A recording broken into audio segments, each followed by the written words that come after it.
গিন্নির মুখে আত্মবিশ্বাসের ঝিলিক। মনে হয় যেন নতুন কোনো বৈজ্ঞানিক আবিষ্কার করেছে। আর শঙ্কর, সে হা করে তাকিয়ে আছে, যেন নিজের কানকেই বিশ্বাস করতে পারছে না।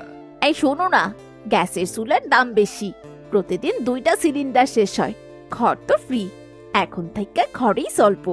এই ঈশ্বর, রহম করো। ঘর তো শুকনা জিনিস, ঘরে আগুন লাগলে পুরো বাড়ি উড়ে যাবে তো। তুমি আমারে অযথা ভয় দেখাইও না, আমি জানি আমি কি করতাছি। শঙ্কর, দেখো দেখো, আগুন ধরছে, ধোঁয়া উঠতাছে, আর হাড়িও গরম হইতাছে। গিন্নি, আগুন? কোথায় আগুন? ও মা, বাড়ি জ্বলছে তো।